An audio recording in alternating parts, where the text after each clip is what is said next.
Oh wait, shoot, let me put you in the back for a second. All right, what's going on, guys? Hope you guys are doing well.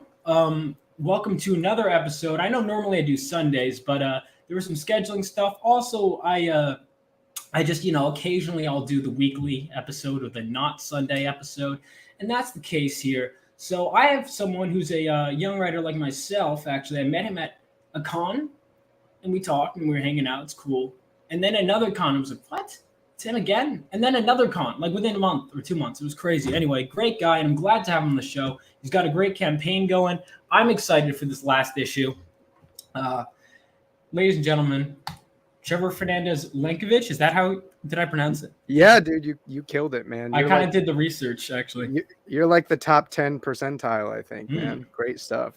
Thank you. Yeah, you know what I got the second Fernandez is easy. I had a Fernandez friend. It's Lankovich. It's Sienkiewicz. Honestly, I just like Sienkiewicz. Once I get one, you get all. Yes. You Polish then? Yeah, I'm a quarter Polish. And if Fernandez, my friend, I had a friend Dan Fernandez. Was that he was Portuguese? Is he Portuguese at all? Correct. Okay. Yeah, there you go. Killing it. Because I know the S. Because he was like very distinct about that. He'd be like, "No, it's a Portuguese thing." I was like, "Okay, like." Jeez, all right. And I never forgot it, to his credit, There you go. So let's see. So I got, what did I want to? So we got a campaign going for you. You've got how many days left? Let me pull it up. I think like 5. Let me see. 6 days apparently. All right. So we'll get into that. But before we get into the exact campaign itself, I want to make sure. So I always like to ask, how did you get started in comics? Well, in terms of working in comics, it was all really strange, to be quite honest. When I was in college, I didn't really have many friends that were into comics, so I started doing the whole YouTube thing. Reviews led into also doing interviews with some really talented guys, and eventually in October of 2019, I ended up getting a press pass to a Marvel Fanfare panel in New York. And I had asked a question to CB Cebulski and Chris Claremont, who were the headlining speakers, about like how they reconciled their like pure creative intentions under the gaze of like a large corporate entity that's trying to sell merchandise and such. And I think that very well could have gotten me like a tomato in the face. But when I was walking down and out, CB kind of approached me and we had a conversation, and he asked if I had ever thought about working in comics, and I was like, not until the editor-in-chief of Marvel asked me that question. And so that kind of began the process of me applying for an editorial internship, even though I was going to school for molecular and cellular biology. And yeah, man. And so March of 2020, I interviewed for the job. I made it. It ostensibly seemed like I had gotten it. And about a week later, the lockdown happened. So, yeah, it kind of ripped that out from under me, and I kind of cried about it for 6 months, because it felt very sudden. Within 4 or 5 months, I went from never even considering working in comics to holy shit, I'm about to work for the largest comic book publisher in the world.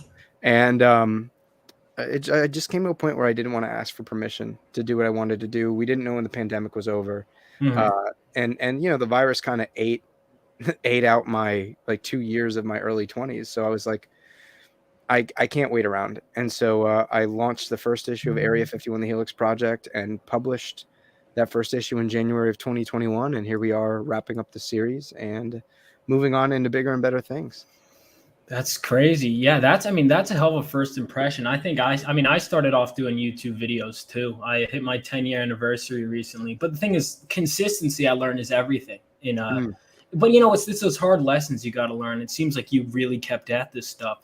Is your YouTube channel in your link tree? I have it below. No, I have not posted a video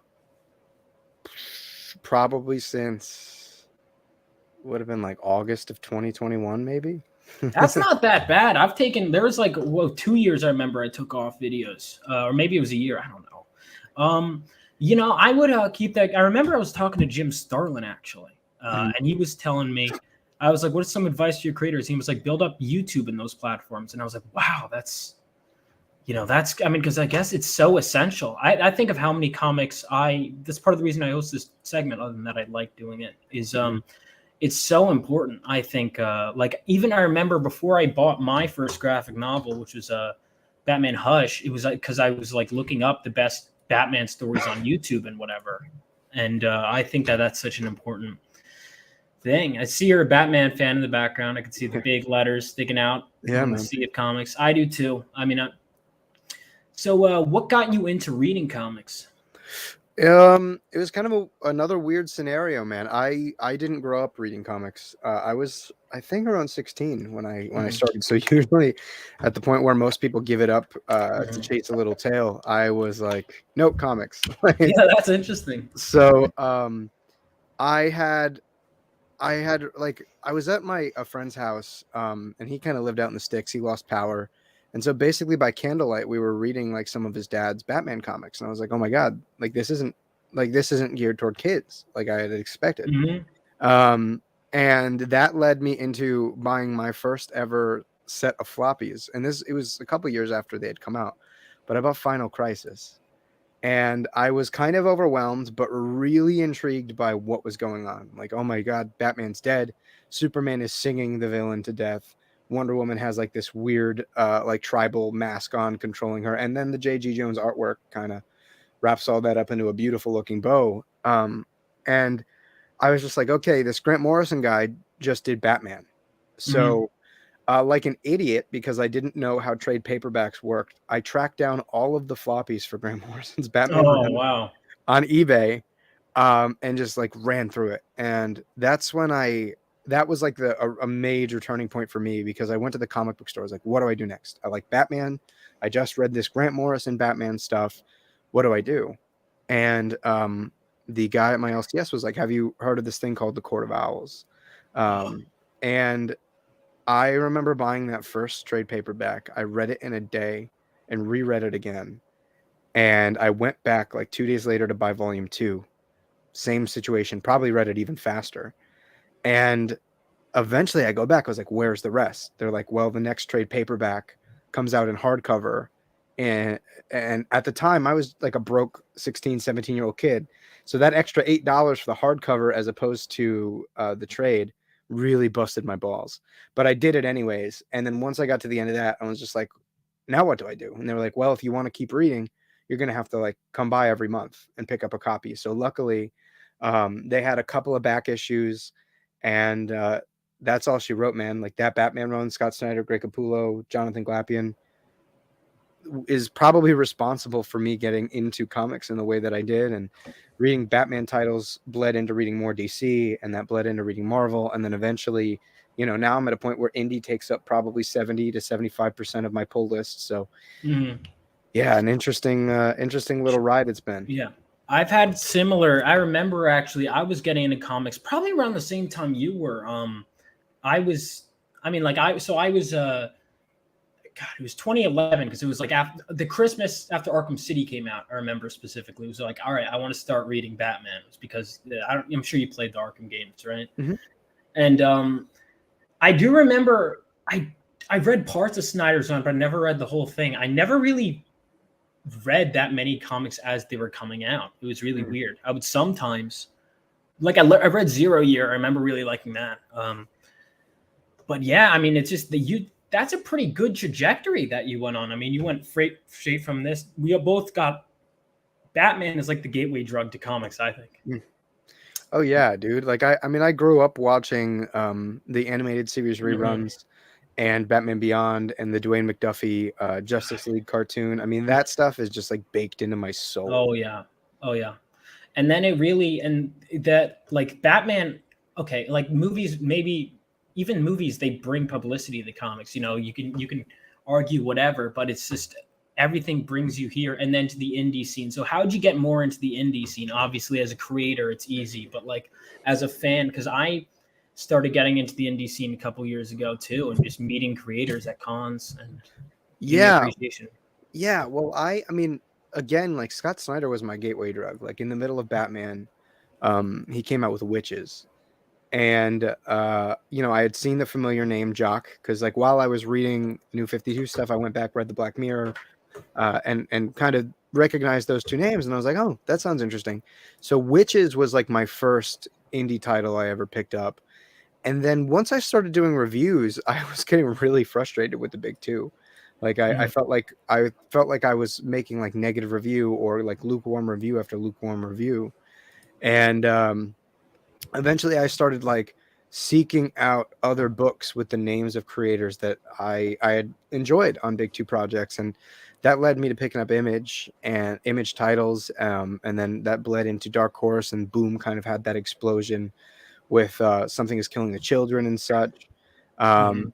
And now I'll kind of like, if anything looks interesting, I'll read from any publisher. I'm the same, yeah, and that goes for crowdfunded too. I mean, I'm the same. I've been picking out all these. If I've never heard of it, it's weird. It used to be like, I know that character, I want to pick it up, and now it was like, I don't know if it was a hipster thing, but I was like, I've never heard of this publisher. Let's try it. Like, I've never heard of this, and it seems like we went on similar trajectories in that Mhm. regard. Yeah, man. Well, I just came to realize that like good or bad characters don't exist. Only good writers or Mhm. bad writers exist. And so that kind of made me way more amenable to making that leap. Like there was actually probably a period of a couple months where um, something had kind of tipped me off to going toward indie, and I was a little bit resistant because I was like, this seems too unfamiliar, you know? Mhm. And eventually, you know, the Scott Snyder thing kind of got me over that hump. And what else? What would have been like an early indie book for me, man? I mean, I really profoundly remember Witches, to be honest with you. Um, I've heard that's great. it's really good, man. It's really solid stuff. I think that's Jock at his best. It's a horror series, right? Correct. Yeah, yeah. Yeah. It kind of reinvents the wheel when it comes to like the American like witch mythology in a Mm. big bad way, and kind of adds some really really interesting like folky horror elements. And at the core, I think the thing that really caught me was that it was a story about a father afraid to fail. And now as a creator, that's the thing that I'm always chasing, right? Like genre is really cool, and genre is an effective tool to bring people in, but really what keeps you is human theme, right? Like Mhm. finding things that you can connect to. Absolutely. I understand that a lot of people will say that they go into comics because they want a distraction from the real world, but I don't think I've ever met a real story, or yeah, I don't think I've ever read a story that enthused me by not engaging with very sort of emotionally resonant themes. You know, at its core, you Mhm. have to be able to connect to a story. No amount of like big guys punching each other is gonna keep me. You know, Mhm. it's a cool. They're sprinkles. You know, on the ice cream. Yeah. Like if you've got a cone filled with sprinkles, like that ain't. There's no substance. Mhm. I feel that way. I feel that there's like people struggle with that balance between like the real themes and like the superheroes punching. I think that's one of the reasons why I think Batman works so well, right? I mean, you could argue that about like any character, right? Is that mix of fantasy and crippling reality, and just that it's almost like that deeper truth. You have a lot of quotes that I think are great in your series that you use. Thanks, And man. I'm blanking on the one that's like the lies that reveal the truth. I forget. It was much more profound than whatever the hell I was going to say. Oh Um, yeah, yeah. I think it was something like Let me pull it up. fiction is a lie that tells you true things, or something like that. Hmm. And who was that? Was that Gaiman or was that? It was Gaiman. Yeah. It was Gaiman. Okay, I got that right. Yeah, that's I found that just. I also really like the way you present your comics with having the you could really get to know you almost through the blurbs you put at the beginning of each one and the quotes before you go right in. Thanks, man. Yeah, that was something that I felt was going to be inseparable having taken my first project to Kickstarter. You know, it's a much more intimate Mhm. and connective experience, I think. And the direct market certainly has its place, but you know, when somebody is getting in on the ground floor of something, particularly given that this is the first project I've ever worked on, I think that acknowledging the risk that people are taking is really important, and being grateful for that. Mhm. Um, but also, you know, not shying away from being confident in the material, right? Like I believe that Right. the material deserves to be read and deserves to be enjoyed. Mhm. But I am equally as grateful that people are reading and enjoying it, you know? Absolutely, absolutely. I feel that 100%. I can just feel it the way you're going about it. I think that one of the things that's great about this crowdfunding is the direct connection with the backers, your Mhm. customers essentially, that you know that basically if they're going to carry you, you're like earning that in a Mhm. sense, that it's not and there's no IP, holding you up. It's not, oh well, I've read however many hundred issues of Batman, I might as well read now even if I hate it. It's you don't have that to rely on, so that makes it all the more special when they give you a chance, especially because you and I have walked around conventions. You know how many people are in our position doing the same thing. Mhm. And yeah, I mean, you totally earned the support you got. And I'm looking forward to the final chapter. I read the penultimate chapter, which, by the way, brilliant that it's on the cover. Do comics still, they do that sometimes, right? Yeah, I oddly feel like the things that the larger publishers actually include on the cover in regard to text often it feels superfluous because I feel like they're not focusing on the things that matter. Mhm. Like I hate dialogue covers, man. I think it entirely defeats the purpose of the cover. Mhm. It's really not my thing. I'm not going to yuck on someone else's yum, but Mhm. for me, I like to keep text to a minimum, but at the same time, that said, I think that, for example, like logo design in comics is something that's really really intrinsically tied to the medium. Like I get the appeal of a Virgin variant cover. I bought a couple of those Yeah. in my time, but I something I think about the bombast of like cool typography and design with a logo is like Yeah. really, really intrinsic. And I think the more text you put on there, not only are you pulling away from the art, but you're pulling away from the design elements of the title. I think I'm the same boat as you when it comes to the title, because I remember I bought a few Virgin covers. There was one time I was staring at two, and I was like, you know what, this one, the Virgin's probably worth more, but I like the look of the comic book and the logo. I remember I Mhm. was talking to Steranko actually, because I don't know if you noticed, he changed the X-Men logo we have today is him, like Mhm. his. And I remember he was just like, it wasn't even assigned to. He just goes, I hated the old logo. And I was looking back and I was like, yeah, the old logo wasn't good. Like it grabbed your attention, I guess, but it was so tacky. And now that one is, I don't know if they're not still using the old X-Men logo, they should be, because Mhm. that one's great.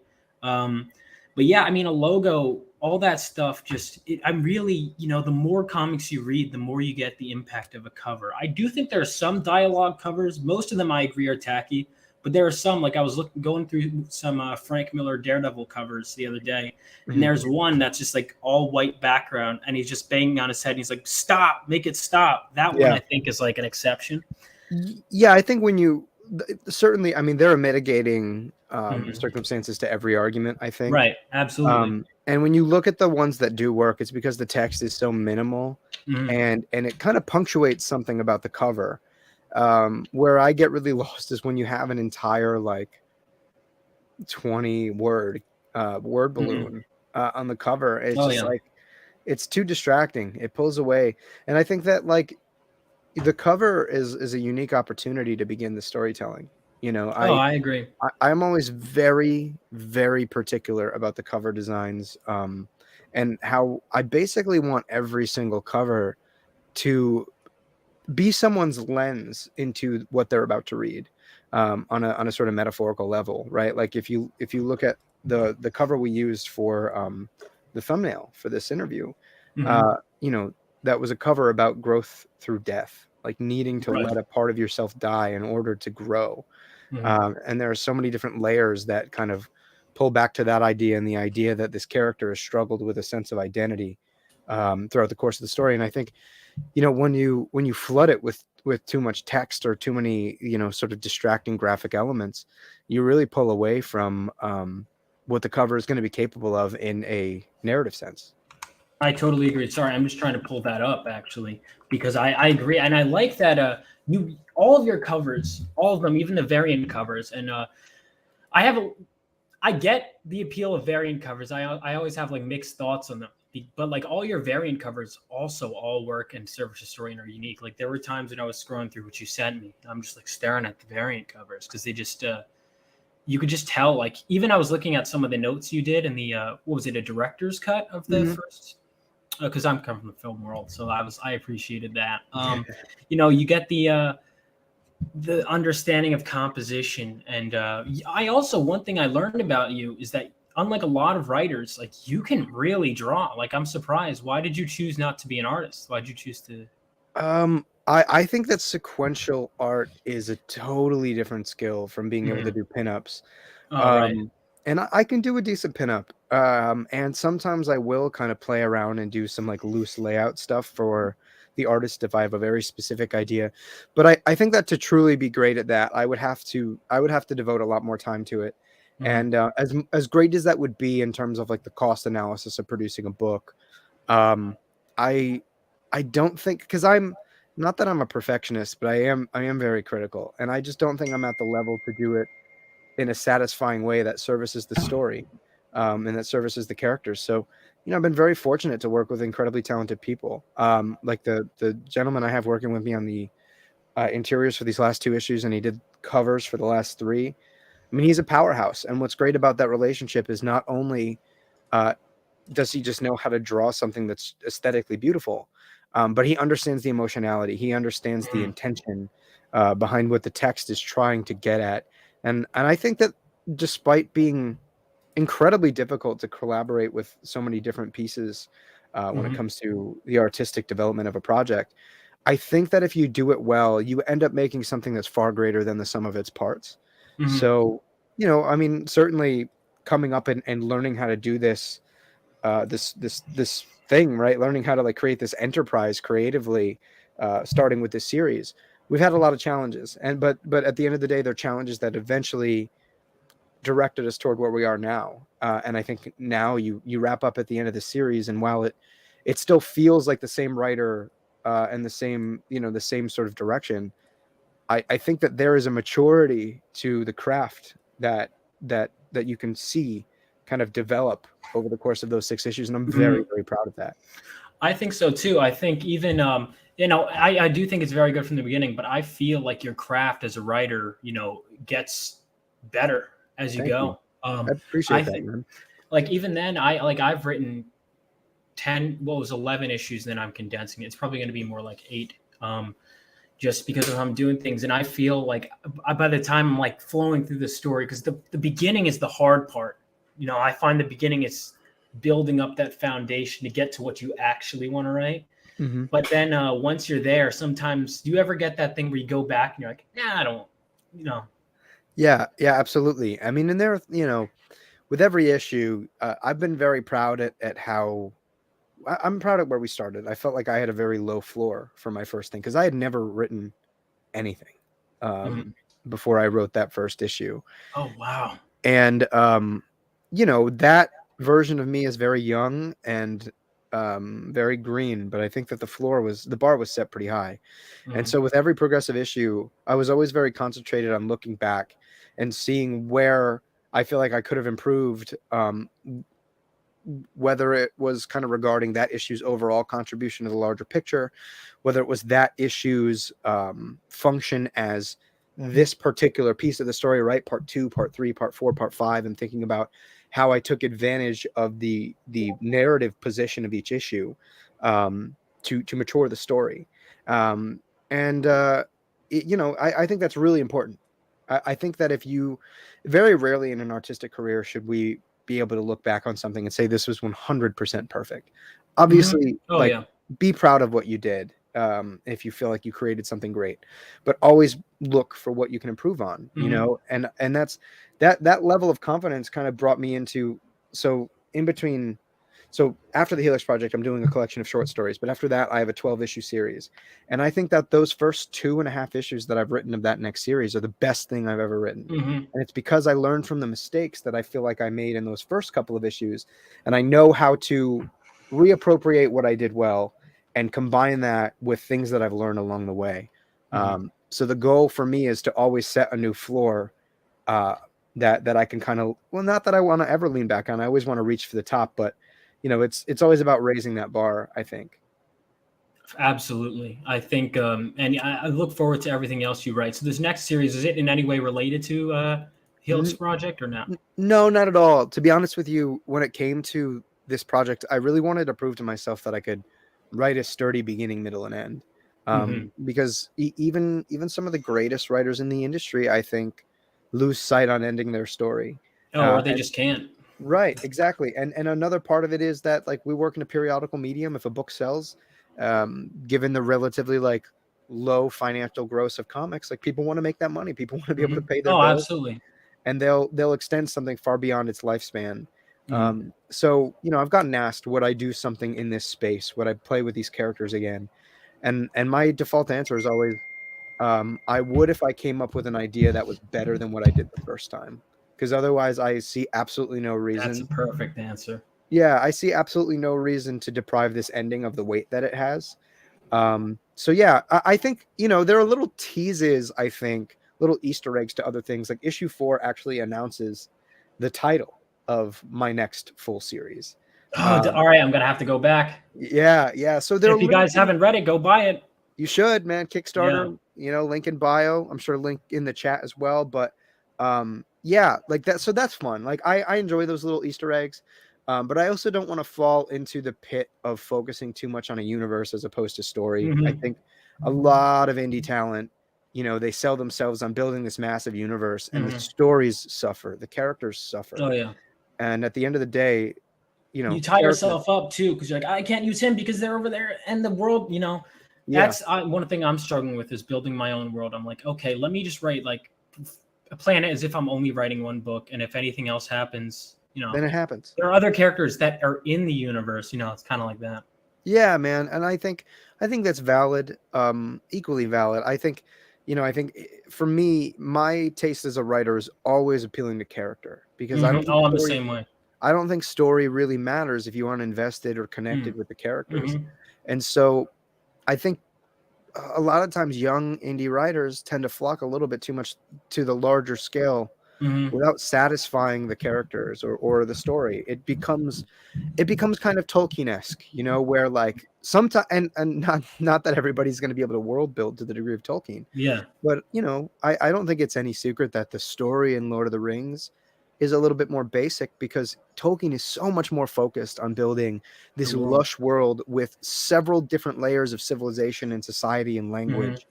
And that's beautiful. And nothing that I like would exist without Tolkien. Yeah. But if I'm frank, Tolkien is not somebody who I would study to learn about story.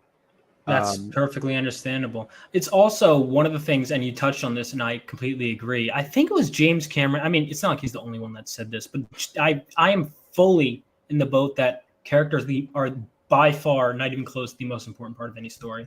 Agreed. I can forgive a messier plot line. Like even, for example, some of those messy crossover events. Why do we like some of them? Because all those character moments, right? Because okay, do you have to read? Is it stupid that you have to read all these tie-ins or that you don't know? Yeah, but like character moments are what stick with you, and I think also finding those. One of the things that comics gave me an appreciation for over because I went and studied film. I know I didn't. I don't even know. Do you go to school for comic book writing? I don't even. Anyway, No. I feel like that's not even a thing. But like one of the things that comic books I appreciate are there was like moments, those stingers or those series of moments. It really helped me become a better director and a better writer, honestly. And I think one of the things, like for example, Lord of the Rings. Yeah, you have this whole world, and people talk about that. But let's be honest, I wouldn't have cared to explore that world if I wasn't exploring it with the characters that we were given. You know what I mean? And I've seen the movies. My Lord of the Ring knowledge is fairly pedestrian. But had we not been given Fellowship, where I can name the entire Fellowship right now, I can tell you why they're distinct from one another. Had I not been given characters that's why I think The Hobbit, and again, maybe this is blasphemy, isn't nearly as good. At least that's the book I did read, is because they're all just dwarves, and their only difference was their names. And so because of that, I feel like it's not. You want to explore the world with characters, or take, for example, Avatar: The Last Airbender. The world is amazing, and that I feel like it's that like is the generation that grew up like with that show, or if not, I didn't ever watch it in its entirety until high school, but I watched it a bit. That generation is going to be that's going to be one of the biggest inspirations on I think this next generation of storytellers, because I mean it's just a master. It's kind of like how Star Wars inspired like everyone. Or Claremont's X-Men run. Well, Claremont's X-Men run continued to inspire. I'm inspired by it. Like those classic stories, I feel like that's going to be up there. And I think that's what we're both trying to create. And I see that potential in you based on how you talk and based on how you write. And Thank you, yeah, I mean, it's just so. All right. And you can, how old are you? I'm 25. Shit. All right. So I wasn't sure because the beard, I can't tell with the beard. I got the baby face, so people think I'm like 14. They don't actually, but like I'm 23. But I asked because I was like, I thought you were like, I wasn't sure. I thought you were like late 20s or something. I And get then that a lot. and Yeah. then I was like, wait a minute, this guy's the timeline. Hold on a second. He can't be that much older than me. Yeah. So I was like, Yeah, no, I am the sort of surprised young buck. Like anytime I'm in like an industry circle and we get brought up where they're like, yeah, this thing in 97. I was like, I was born in 97, man. And they're yeah, like, oh my 99. God. The beard is 100% targeted deception. Because if I were to shave my beard, I would look like a baby. Mhm. Yeah, I can't bother. I get annoyed with the whiskers. I'm like, all right, it's done. Plus, it's Yeah. blonde, so it takes a while to even be visible. When it is, it's peach You- fuzz, and no matter what, you always got to go through that kind of like ugly middle phase where yeah. you suffer, man. Like I made the mistake when I was like, I probably would have been like 21. I like completely shaved my beard like bald for the first time in a while, and I didn't mind like the baby face look as much. It was annoying and certainly an adjustment, but that middle phase where you're at like a 1/4 inch beard, uh, just I looked like I was 17 failing Mhm. to grow a beard. That's and it's almost it's like writing is kind of similar. I know that sounds like a weird comparison, but you that middle gap, you have that like beautiful outline of your story, and then you have the finished script, and then you have that middle part where it's like, what is this? This is Yeah, man. I mean, that's the journey. I think for me, I can't say I've always approached this because I've really only written a couple of things at this point, but for the Helix project in particular, I was much more of a what's the word? There's an architect and a gardener, right? And to use Mhm. like Neil Gaiman and George R. R. Martin's term, and I'm a lot more of the gardener type. When I set out to write this story, I had a rough idea thematically where I was going, plot wise where I was going, but really the story came into its own over the process of writing these things because I began to realize that no matter how much I thought I knew these characters, I have to kind of let them write themselves. Mhm. And those things have to be 100% independent of my biases. Like in a way, like at the beginning of the series, Marissa was way fucking cooler than Kent. And I think, you know, some people might look at that as a detriment, but in the long run, I think it gave Kent a much larger arc, Mhm. because he goes from being kind of lame and lacking in agency to, you get to the end of the story and he's forced to prove his newfound strength in who he understands himself to be, in a big way, and in a way that him at the beginning of the story would not have even come close to even attempting, nevertheless doing so. um, yeah, I think for me, I actually took a lot of interest in just kind of giving myself the bare bones from the onset and just going at it and letting those characters speak for themselves. Yeah, I mean, it totally. There's so much to go off of there, but I feel that same way as the characters. Not to keep linking it to my own, but there's entire scenes where you can overplot, and I think every writer does that. Overplotting or underplotting is a thing too, where I can overplot all these things, and then I'm writing the script and like, wait, I didn't think of this crucial detail of how I'm getting between these points. It's almost like you have to string along all the. It's like you create an A to B, right? Or like Mhm. A, B, C, whatever. And it's like, how do you get there is part of the fun of writing. Yeah, And I think oftentimes it can be interesting where it takes a detour I to agree. characters. I think sometimes writers damn themselves a little bit by creating a hyper detailed outline because they put in all that work, they then feel compelled to be overly beholden to it. Mhm, And I think that rigidity very rarely works in story. mhm, And that you get to a point where you get 2 or 3 issues in, you're going to know your characters way better than you did when you were writing that outline, mhm, because they will hopefully have developed their own personalities and their own mhm. wants and their own desires. You always kind of get down to that Aaron Sorkin question of you know obstacle and intention. And I don't think it's possible before writing the characters to truly come to grips with what their intentions are and what obstacles they're going to face in a holistic way, at least.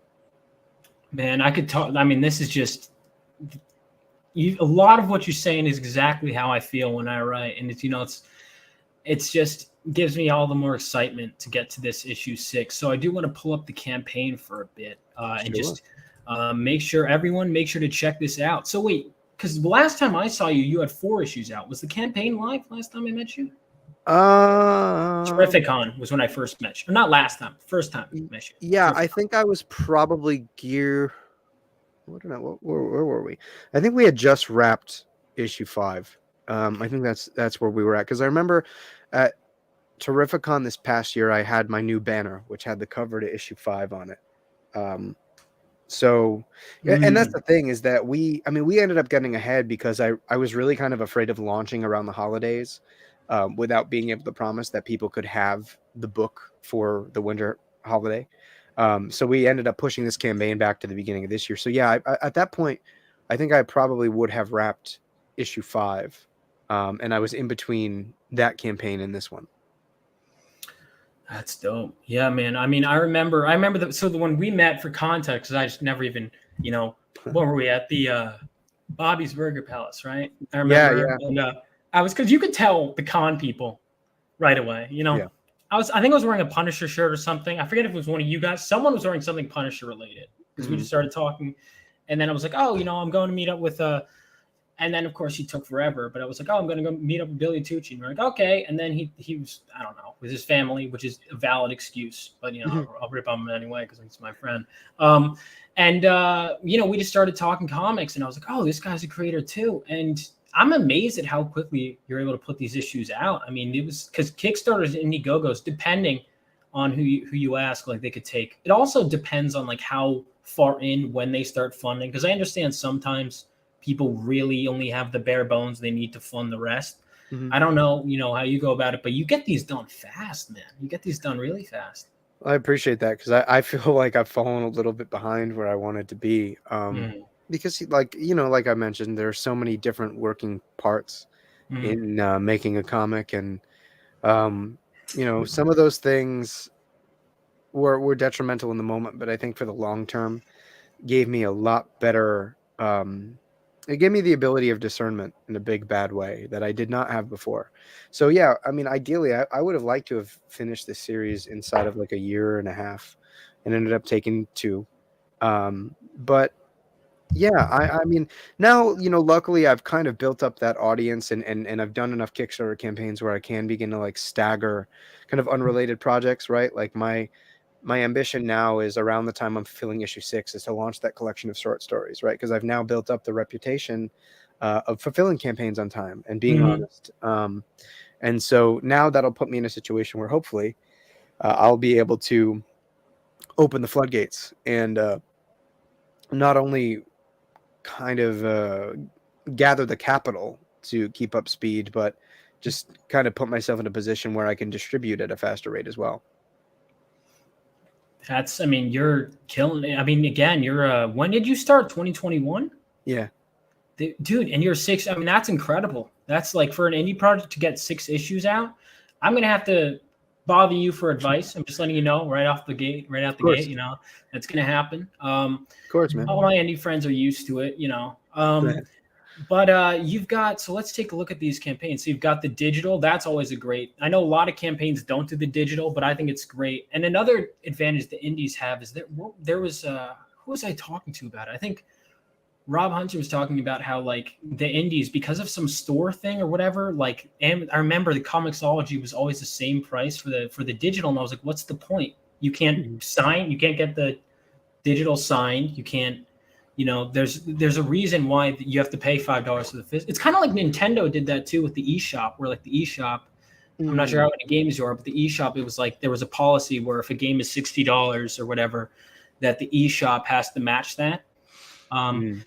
And I like that you don't seem to. So how much is the physical book?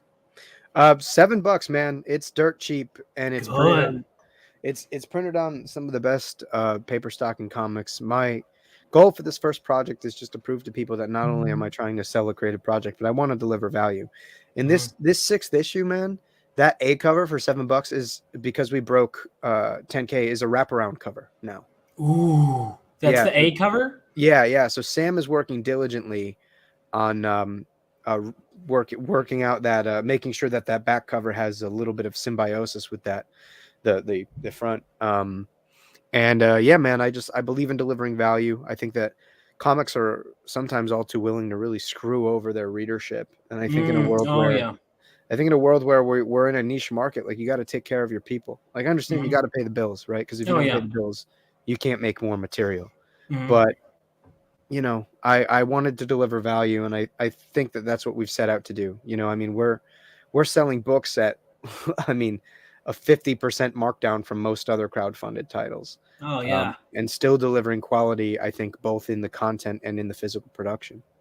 I can attest to that, man. I can attest. I have the ones, signed by you. I'll have to get this one because I definitely am looking forward to this. You've got all this stuff, man, and you can catch up too, correct? Absolutely, yeah. So, whether you wanted to buy the catch-up bundle, the collector's bundle, or if you want to get like the variant cover trio pack, you can also add on all of the other covers after you select your primary reward in the add-on menu. And then on the regular campaign page, there's also a graphic that tells you exactly what cover corresponds or what dictation corresponds with what cover image. So I realize we've talked for so long, and it's kind of like that substitute teacher that keeps going. But I didn't even ask some core questions. So for those that don't know, what is this comic about? Tell me about the story. Yeah, man. So this is a sci-fi thriller about an extraterrestrial child from two worlds who's kind of forced to uncover the trauma of his past when a mysterious figure places his father's murder into question. And this really does kind of lead him into the jaws of this massive Cold War genetics conspiracy, forcing him to face a twisted ghost from his past that ultimately challenges everything he understands about himself and what it means to be human. So as much as we do get to play with the trappings of the sci-fi genre, it's very human, this story. And what's really fun is, like I mentioned before, my background is in molecular and cellular biology from my undergrad. So there's hard sci-fi woven deep in, hard science woven deep in the sci-fi, which I think is really unique. Yeah, I could definitely feel that understanding because I get that stuff where I was horrible at science, but I could tell, like in your writing, genuinely, even as someone who has no understanding, I was like, okay, I don't have any understanding. This guy does. I look like I'm all these big words. I'm like, yep, that's. Actually, I don't even think I've looked up most because I kind of trust you. You could be making up words like entire concepts. I'm like, okay, I could be. I'm a fraud. Trevor said it. Yeah, I'm a fraud. could have fooled me. Did apparently. But yeah, I mean, I like how intimate the story is, and it really drives home a lot of what you've been talking about in this interview. The idea that like you can have this whole grander thing, but it's really at the end of the day, it's a human story, dealing with trauma and like a sense of belonging. And I could tell you really thought about the themes and how personal it was going in. Yeah. So I do have to ask though about the I don't want more surface level, I guess, because I remember when I was talking to you, you just said you had a comic, and I was going to get it, no matter what, because it was like, yeah, it's for my guy.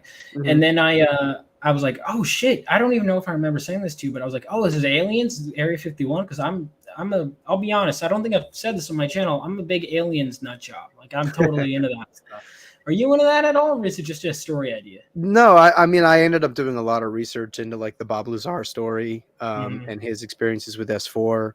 And also, with my academic background, there are a lot of unexplained reasons as to why our cranial capacity expanded at the rate it did, where no other vital organ changed to anywhere near like a fraction of a percentage, nevertheless 400%.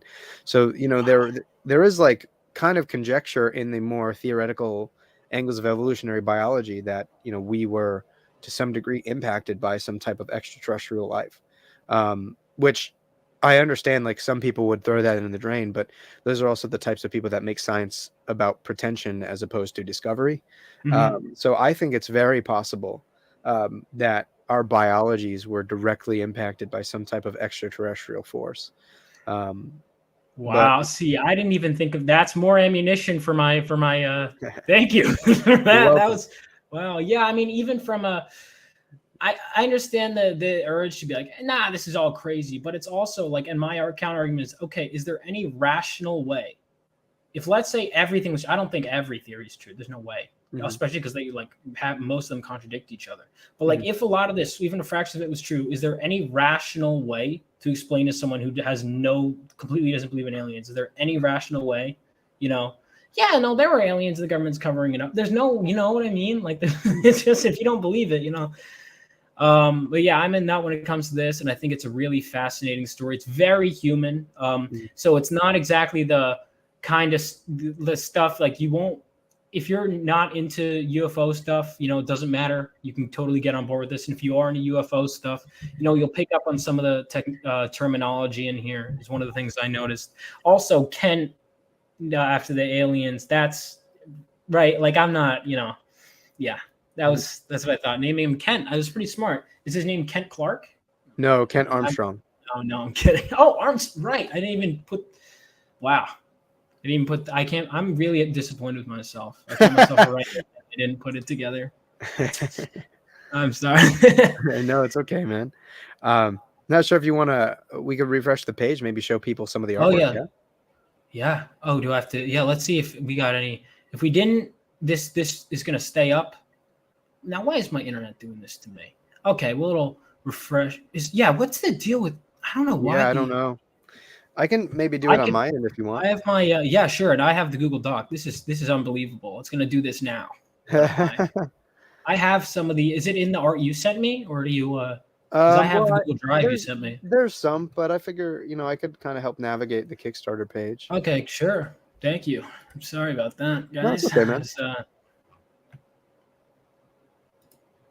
So yeah, I don't know if you want to share this. Here we go. Yeah, there you go. Let's get mine out of here. Oh, good, man. Yeah, so we have the A cover, which we've discussed prior, but done by the interior artist Samuel Iwunze, which will in turn become a really, really dope wraparound cover. I'm super, super stoked. And then this is the B cover by series variant cover artist Adrian Bonilla. He's been with us from the beginning. He's done every single B cover we've made. He even did the covers for that issue 1 reprint with the director's cut, along with the upcoming issue 2 reprint, because we're almost sold out of those first printings. Dude, even your variant covers look like main covers. They're so good. Thanks, man. That, like I said, I think every variant cover is an opportunity to distill one angle of the story down to one graphic image, and so that's kind of the approach that we take. We've got the C cover, which is done by our colorist, actually, Marcio Ferreri, who absolutely nails it with this one. Is that better? Let's see, sorry, I was just playing with this. Is that better? Bubble? I feel like the bubble's better. Yeah, this one's too blocky. This one's too blocky. All right, let's stick with the bubble for now. And then because we had broken that 10K or that 9K stretch goal, we unlocked this really, really stunning and very fitting. When we unlocked the $9,000 stretch goal, we have a cover from Seth Adams, who's a really, really talented artist who's done work for Marvel and Dynamite, and just gave us this really explosive and graphic piece. So this one is super limited. This is our secret variant cover. Ooh. And then last night, we actually shock dropped a final variant cover for this series, or for this issue, which I'm calling the Omega cover, which was hand painted by an artist that you might have seen at Terrificon. Actually, Gary Deslauriers did the black paints, and then our series colorist Marcio came in and absolutely murdered it on colors. Wow, that looks fantastic. Thank you, dude. Yeah, so those are our covers. You can grab the first 3. I mean, you can grab all of them in the add-on menu, but there is a bundle for the A, B, and C cover. And then if you choose to grab the entire gambit of variant covers, you can check them out in the add-on menu as well. And if anybody watching this live wants to help us cross 11,400 tonight, that would be lovely. Yeah. But I'll show you a little bit of the interior art, which Vaughn has been privy to. So these are from the first issue. And again, a little, we really lean into that, the Kent being a sort of, in a way, a deconstruction of the idea of Superman with an Action Comics #1 homage. Yep. And once you kind of get further into the story, when Sam takes over, I think the art really develops in a big, bad way. Just playing around a lot with page design and with how, page design and composition will affect the flow of the story. Oh, did the artist changed? Absolutely. Yeah. That's Yeah. what I thought. I thought the artist changed. Yeah. When did he change? When did it change? Issue 5. That's We what I thought. Because I thought 5 looked very, no disrespect to the artist came before, but I thought that like 5 felt more visceral, almost more. Even I I love that double. That was a double page, right? yeah. That you Yep. were showing. Oh my god, I loved that page. Thanks, man. Yeah, that was definitely a major conflict for me because I wanted to have a visual continuity, stylistically speaking, for the story. And with the conversation I had with Sam when I brought him on was, listen, like I want the character designs to remain the same. I don't want somebody to open issue 5 after reading 4 and feel jarred. But ultimately, I'm bringing you on for a reason, and I want you to do what you do best. So if you end up having to cross over that line and do something that looks noticeably different, then do it. At the end of the day, everything is in service to the story. So yeah, we get to play around with some really interesting layouts, and the way that we actually spotted the colors in the panel gutters was a very, very deliberate thing from issue 5 and issue 6. So yeah, just a lot of cool little bits of kayfabe regarding the production. It looks fantastic. I love this page layout too. It looks very. I want to say Nosferatu. I don't even know, but the fingers. It's just all of it, man. It's so that issue 5, I think, really. The story was great going on, but I think 5 really elevated it. This is Sam who? Samuel Iwunze. Where's all right? I'll have to look into him. Yeah, man. He and I are actually working on a short story right now for that collection, and he's actually going to not only do pencils and inks, but he's going to color it as well, like he did for his covers. And we're really taking an interesting approach, and it is a vastly different story from what we do with the Helix Project. Actually, that short story is going to be a a detective thriller with like a supernatural twist to it. All right, so that's kind of similar, but I'm guessing different. It's quite different. Yeah. It's definitely we're a lot more focused on mood, right? Like I think one of the primary elements to noir and to detective stories is setting this ambiance and this atmosphere that you can pay off over the course of the story, and that's something that we're very focused on. Like the artwork that he's going to be doing on that is actually it's a lot more brush focused as opposed to line focused, which I think will be really, really interesting for the readers who are translating over from the Helix Project to see what he's capable of in that regard. Yeah, I'm really looking forward to it. Because I like to record these not just for live and to promote, but for future reference. So say people are watching this however many months or weeks or years from now, and the campaign is gone. What's the best way to keep up with you? So you can check us out on social media. Look up Pocket Watch Press. That's the name of my independent publishing company. You can pretty much find me on Twitter, Instagram, Facebook. Because of character limitations for Twitter, it's P Watch Press. But I think if you type in Pocket Watch Press, it'll still. Yeah, I had to monkey around with it a bit, but I found you. Yeah, man. And inside of there, we will always have a link tree that will expand out to everything we're doing, whether it's a Kickstarter or an online shop, where our books always end up landing on within a couple of months after the Kickstarter. So if you do happen to miss this, you will be able to check out this final issue. However, if you're, for whatever reason, adverse to Kickstarter, or you happen to watch this a week from now when the campaign's over, you can grab all the first 5 issues right now on our website, which you can check out in the link tree. Yeah, or right on Kickstarter. All right, guys, if you get the chance to see this while it's live, absolutely back this Kickstarter. I mean, I'm excited for issue 6. I think it's going to be very solid. Thank you, man. I appreciate that, and I appreciate you having me on, dude. I had a really good time chatting with you. I had a good time chatting with you. Yeah, anytime, man. I'd love to have you on again, even if just to hang out. Whatever. Absolutely. Let me know what cons you're at too next time. For sure. Yeah. If anybody is looking on the horizon, I'll be at MegaCon Orlando, end of March, beginning of April. I will also be at Wicked Comic-Con in Boston, and then Calgary Comics Expo out in Western Canada. I think June I'll be at Heroes in Charlotte. July I'll be at Terrificon, which is my local show. We're definitely planning on showing out for that. We're actually kind of working out a plan to potentially fly Sam into the United States to do a couple shows with me. Wow. Yeah, starting with my local show, Terrificon. So I love Terrificon. I don't know if I'll be able to make it this year. It might be conflicting, but it's like my favorite con, and Chris Claremont's the guest of honor. So I'm gonna try, but I don't know if I can make it this year. Oh man, that's a bummer. What's the other show in conflict? Tampa Bay. Okay. But I don't know, because Terrificon's the shit. But yeah, and they're 52 weeks in the year, and I'm like, but yeah, right, 52. Am I getting that right? Yeah, because the new 50 comic. Yeah, right.